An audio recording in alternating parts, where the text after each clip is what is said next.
Think about the last time someone cut you off in traffic, left a nasty comment online, or criticized your work. What did you do? You probably felt a spike of heat in your chest, your heart rate jumped, and you snapped back. Here's the brutal truth you need to hear today. Every single time you lose your temper, get defensive, or let someone ruin your day, you are handing them the remote control to your life. You are saying, "Here, press this button to make me angry. Press this one to make me miserable." But what if you could become completely unshakable? What if someone could scream in your face, and you could look at them with absolute bulletproof coolness? Viktor Frankl, a psychiatrist who survived the horrors of Nazi concentration camps, once wrote, "Between stimulus and response, there is a space. In that space is our power to choose our response." Today, I'm going to show you how to find that space. By the end of this video, you will learn how to take back your remote control, reclaim your cognitive freedom, and become emotionally untouchable. To stop reacting, we first have to understand why we do it in the first place. It's not because you're weak, it's because your brain is wired for a world that no longer exists. Deep inside your brain sits a tiny almond-shaped structure called the amygdala. This is your emotional alarm system. Hundreds of thousands of years ago, if a saber-toothed tiger jumped out at you, you didn't have time to sit down and journal about your feelings. You had to react instantly: fight, flight, or freeze. Fast forward to today. We don't run into saber-toothed tigers anymore. Instead, our threats are passive-aggressive emails from the boss, insults from strangers on the internet, or a partner forgetting to do the dishes. The problem? Your amygdala cannot tell the difference between a life-threatening predator and an insulting comment. To your brain, criticism feels like a physical attack, so it floods your body with cortisol and adrenaline, screaming, "Fight back, defend your tribe." When you react instantly, you are letting a primitive, animal part of your brain run your modern life. You aren't acting, you are being manipulated by your own biology. And every time you take the bait, the person who provoked you wins. They wanted a reaction, and you gave it to them for free. So, how do we break this loop? How do we build that mental space Viktor Frankl talked about? You do it by practicing the 3-step pause. This is your mental shield. The next time someone triggers you, I want you to go through these 3 steps.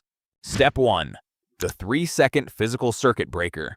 The moment you feel that surge of anger or anxiety, do nothing. Do not speak. Do not type. Do not move. Instead, catch your breath. Take one deep inhale through your nose, hold it for a second, and exhale slowly through your mouth. This isn't just hippie advice, it's biology. A deep exhale instantly activates your parasympathetic nervous system, sending a signal to your amygdala that says, "Hey, relax, we are not dying." You are forcing the physical alarm to turn off. Step 2. Label the emotion. Instead of being the anger, I want you to observe the anger.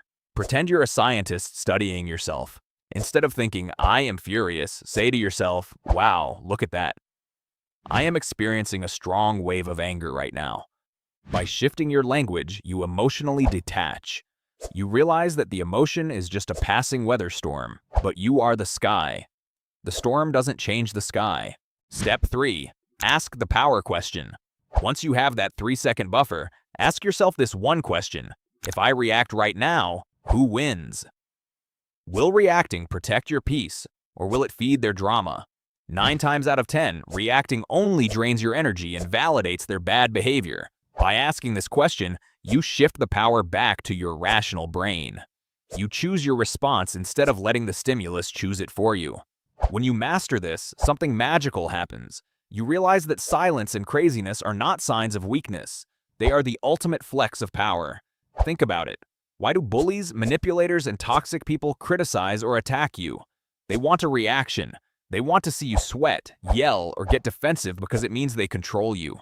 Your anger gives them validation, but when someone throws a burning match of negativity at you and you meet it with absolute cool composure, you become a brick wall. The match just burns out and drops to the floor. You completely disarm them. There's nothing more terrifying to a toxic person than someone they cannot trigger. Mental toughness isn't about hiding your emotions or pretending you don't feel anything. It's about having the supreme self-control to say, "You can say whatever you want, but you do not have permission to change my internal state." That is true cognitive freedom. That is being unshakable. Building this mental muscle takes time. You're going to mess up, and that's okay. The goal isn't perfection, it's awareness. Every time you catch yourself before reacting, you win. If you found value in this video, do your future self a favor. Hit that subscribe button, turn on notifications, and drop a comment below with the word unshakable to show me you're ready to take back your power.